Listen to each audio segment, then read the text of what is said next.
Assalamualaikum warahmatullahi wabarakatuh. A'udzu billahi minasy syaithanir rajim. Bismillahirrahmanirrahim. Fakhalafa min ba'dihim khalafun adaa'us salata wattaba'us syahawati fasawfa yalqawna ghayya illa man taba wa amana wa amila sholihan faulaika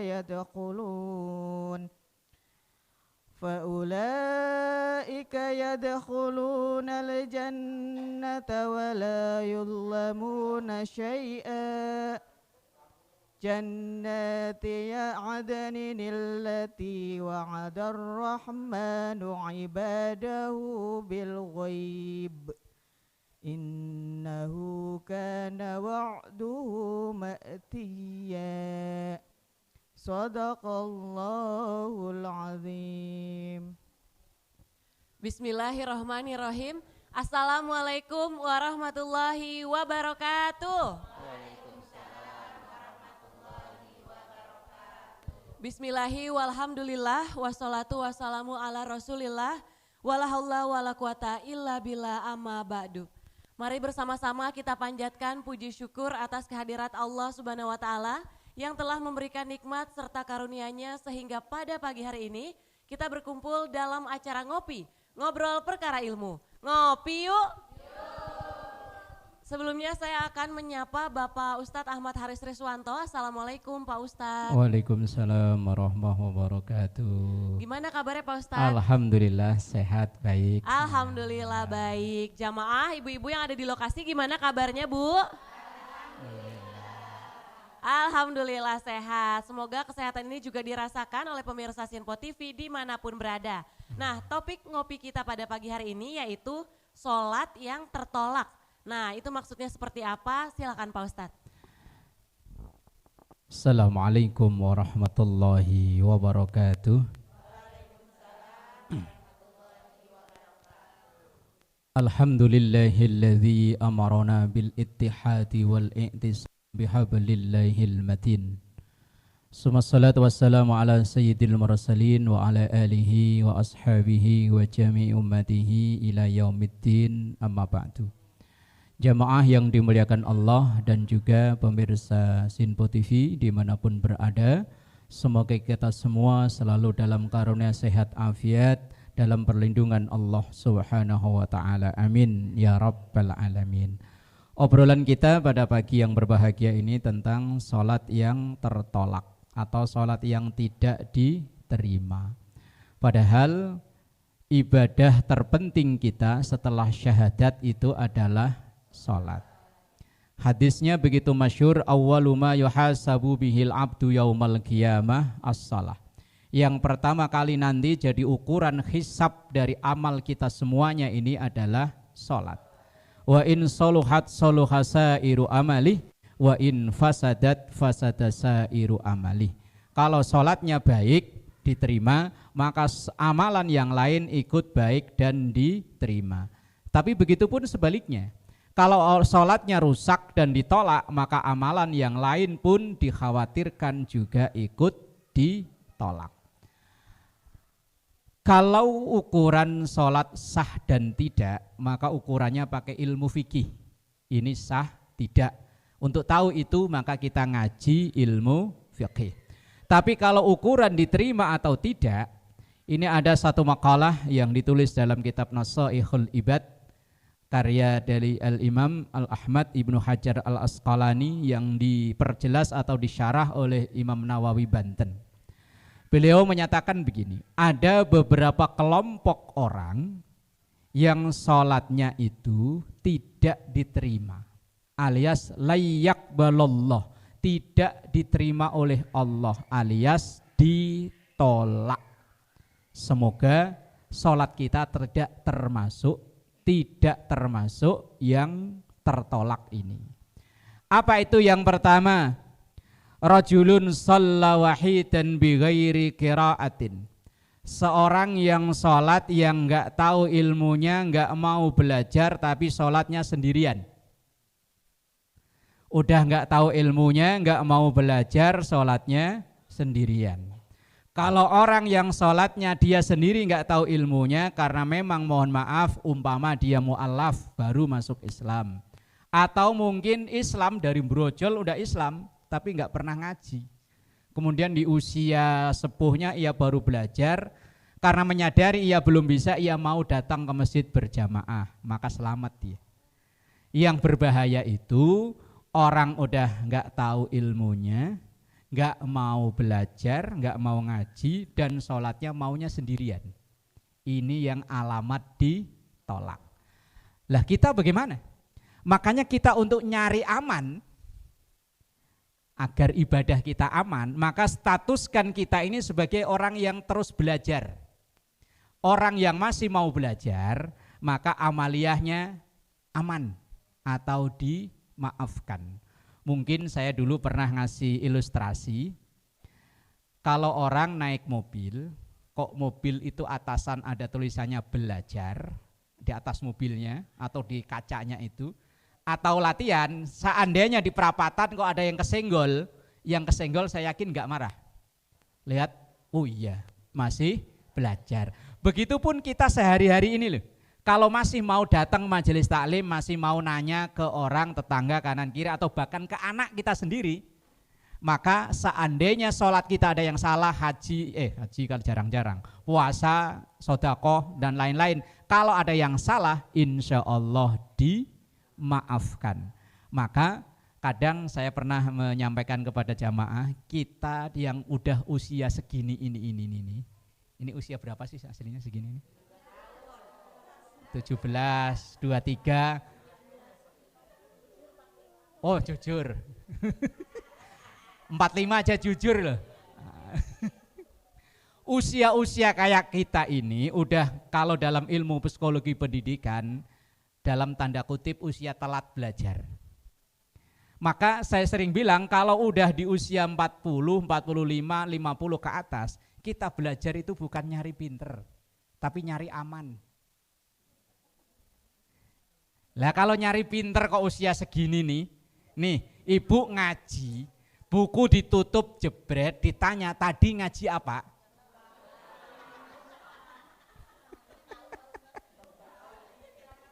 Iya faktor U, faktor U katanya. Makanya kita walaupun di usia udah segini ini masih rajin ngaji, itu kalau ditanya orang ngaji mulu bu nggak pinter-pinter, saya nggak nyari pinter, saya nyari aman. Lah kalau untuk pinter itu anak-anak kita itu loh, yang masih TK, SD itu untuk pinter itu segitu. Kalau usia kita ini kalau ditanya, mana bu? Nyari aman. Nyari aman, biar kalau kita sholat salah, malaikat ngelihat, oh masih belajar. Ngaji, baca Quran salah, oh masih belajar. Kata malaikat, oh aman, aman, aman. Lah kalau usia segini jangan ngarep pinter. Ini ibarat memori handphone, udah tinggal sepersekian. Asal masuk baru langsung ada pemberitahuan, memori Anda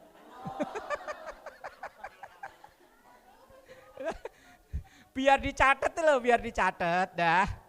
Apalagi yang nggak nyatet.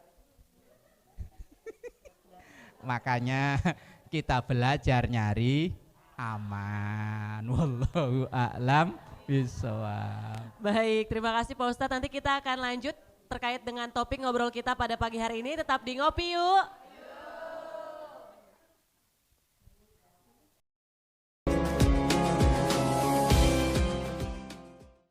Alhamdulillahirrabbilalamin, kita masih dalam acara Ngopi, ngobrol perkara ilmu. Ngopi yuk.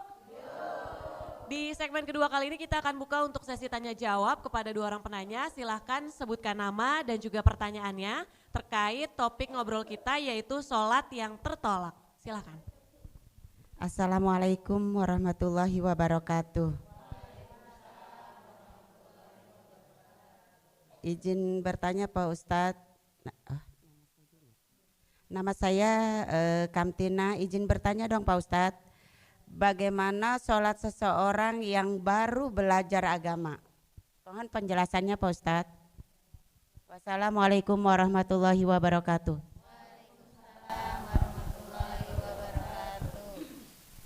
Assalamualaikum warahmatullahi wabarakatuh.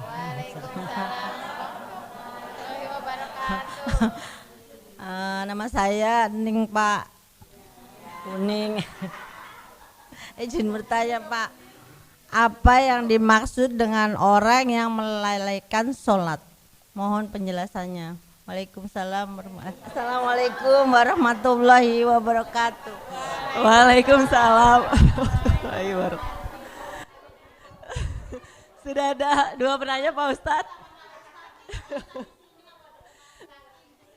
Alhamdulillah suasananya cair ya Pak Ustadz ya di ngopi kita ya Pak Ustadz. 2 pertanyaan Pak Ustadz. Yang pertama, bagaimana sholat seseorang yang baru belajar agama? Dan pertanyaan kedua, apa yang dimaksud dengan orang yang melalaikan sholat? Silakan Pak Ustadz. Baik, jamaah yang dimuliakan Allah. Kayaknya kok bahagia nih.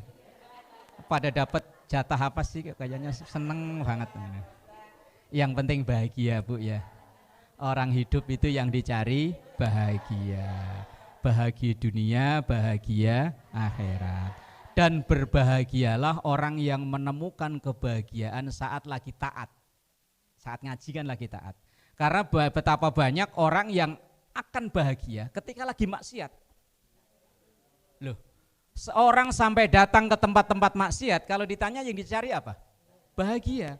Maka celaka aslinya mereka baru bisa merasakan bahagia ketika berada di tempat maksiat. Lah kita alhamdulillah bisa merasa bahagia saat berada di tempat yang taat. Maka ya kalau ngaji pokoknya usahakan sebahagia mungkin.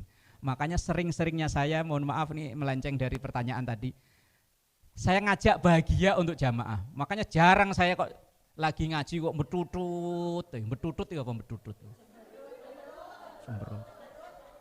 Udah dari rumah urusan ruwet sampai ke majelis taklim ditakut-takutin neraka mulu.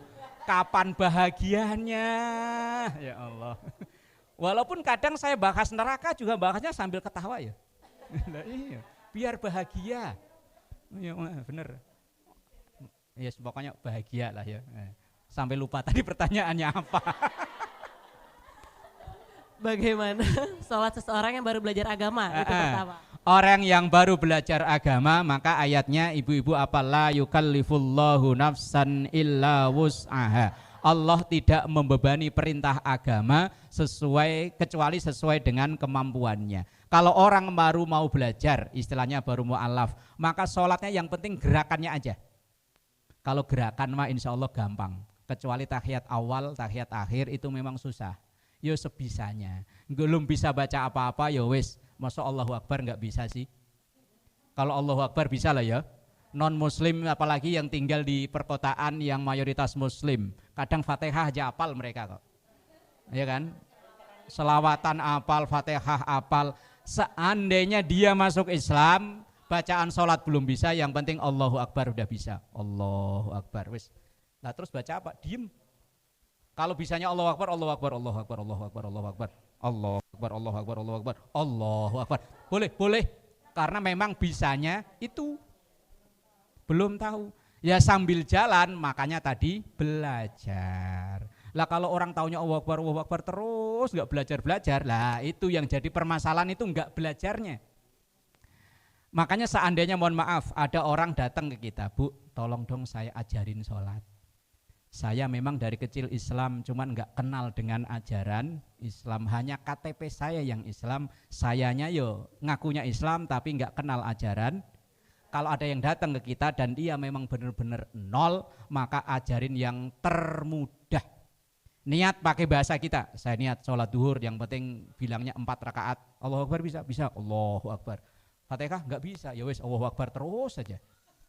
Nanti kalau jamaah imamnya ruko ikut ruko, baca apa? Allahu Akbar lagi. Sambil Allah baca apa? Allahu Akbar lagi. Sampai tahiyat, Allahu Akbar terus. Kalau memang bisanya itu, jangan sampai kita jangan sholat dulu kalau bisa, jangan. Wes pokoknya yang penting gerakannya dulu. Kalau bisa udah datang ke masjid, datang ke musola, gerakannya ikut, masalah bacaan wis mbuh, bisamu Allahu Akbar ya Allahu Akbar, bisanya alhamdulillah ya alhamdulillah, bisanya subhanallah ya subhanallah. Kalau memang baru belajar semampu dan sebisanya. Enggak bisa dipaksa kayak kita yang rajin ke majelis taklim. Apalagi kalau nanti musim maulid bisa sehari 3 kali. Kayak orang minum obat, lakinya sampai pusing. Pusing cicilan seragam. Yang kedua, apa yang dimaksud dengan melalaikan sholat? Ayatnya kan apal ibu ya. Fawailul lil musallina alladzina hum. Surat apa bu? Al-Ma'un. Ya Allah, hafal, masya Allah. Fawailun, maka celaka besar, neraka wail tempatnya, lil musallin, untuk orang-orang yang sholat. Ini dalam baca Quran jangan berhenti di situ. Kalau kecuali memang napas nggak kuat.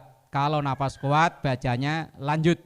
Fawailul lil musallin alladzina hum an sholatihim. Karena kalau diputus di situ bahaya. Fawailul lil musallin, maka akan masuk neraka wail orang-orang yang sholat. Oh, yang rajin-rajin sholat calon wail.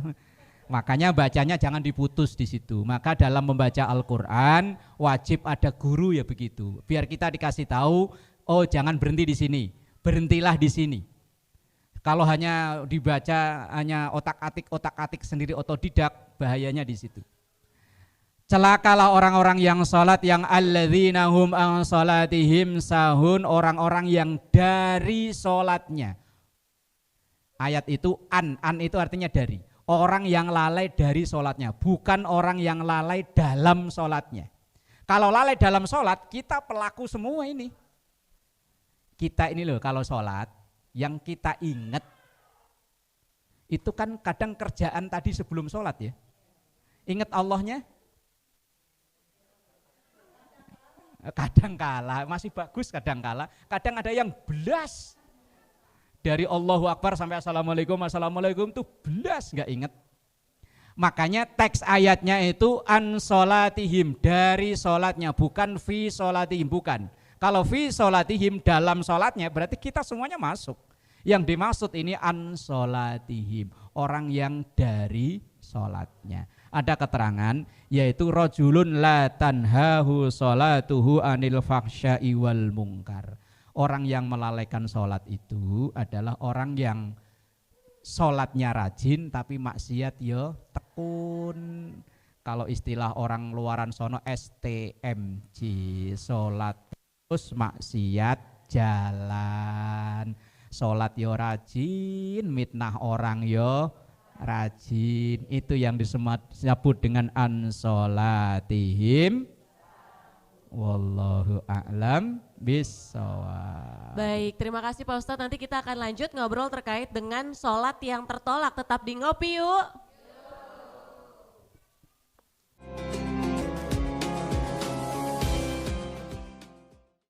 Pemirsa Sinpo TV dimanapun berada, kita masih dalam acara Ngopi, ngobrol perkara ilmu. Ngopi yuk. Setelah di segmen sebelumnya sudah dibuka untuk sesi tanya jawab, di segmen terakhir ini kita akan mendengarkan penjelasan lebih lanjut plus rangkumannya terkait topik ngobrol kita yaitu sholat yang tertolak. Silakan dilanjut Pak Ustadz.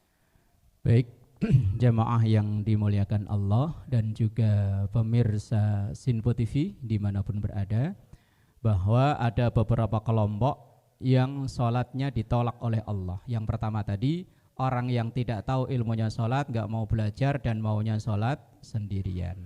Yang kedua, rajulun la tu'addi zakatahu, orang yang sholatnya rajin tapi gak mau bayar zakat. Kalau zakat fitrah, insya Allah kita semuanya udah maklum.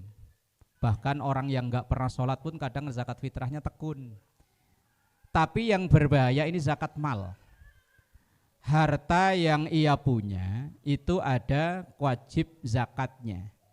Nah, zakat mal itu tidak asal ngasih uang, enggak, ada hitungannya. Harta apa saja yang wajib dizakati itu ada jenis-jenisnya. tidak asal harta. Kadang masyarakat kita awam ini asal bulan Ramadan datang ke masjid, datang ke musola, datang ke orang, Pak ini zakat mal saya ngasih 1 juta. Itu bukan zakat mal. Zakat mal itu harus dihitung dulu. Kalau memang dia seorang pebisnis, modal awalnya berapa, sampai akhir setahun berapa, kemudian diambil 2,5%.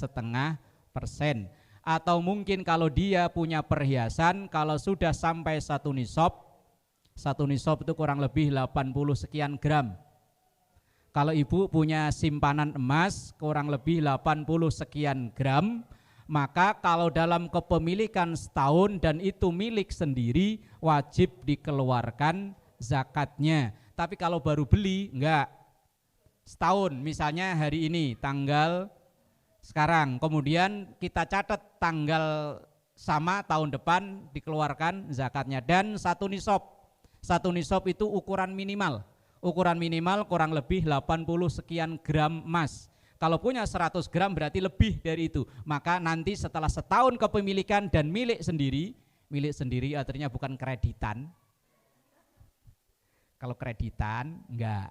Tapi kalau milik sendiri wajib. Atau bahkan ada pendapat ulama yang ini mungkin menggembirakan.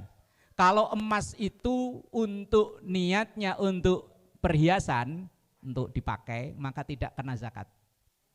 Kadang ada orang akal-akalan. Biar ada orang yang akal-akalan biar enggak kena zakat, dipakai. Ini setengah kilo. Sampai kupingnya elek.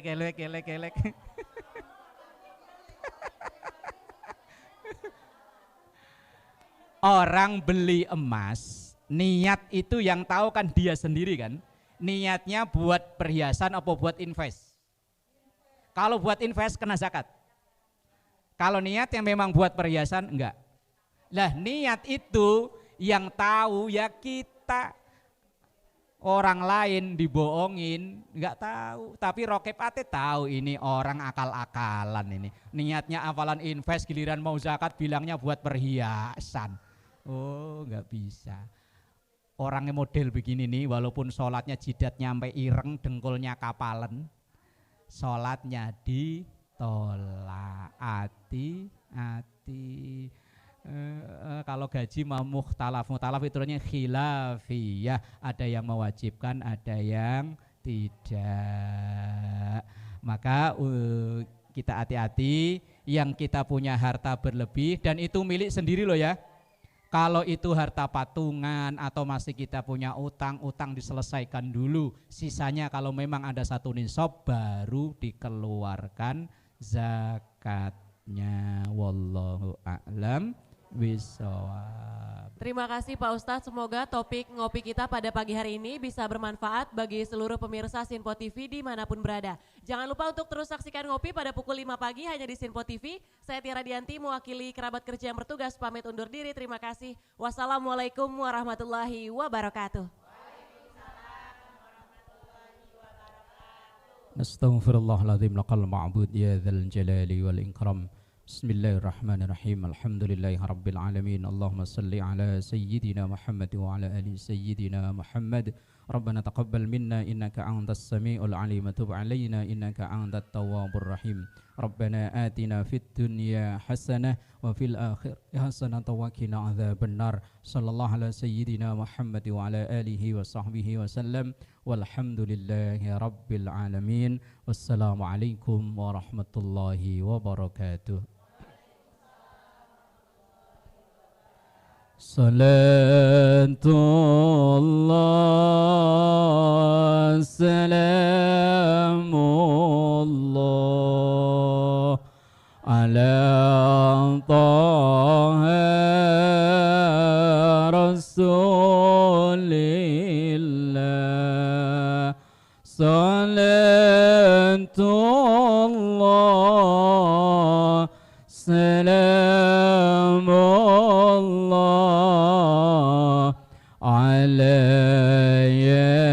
yasin habib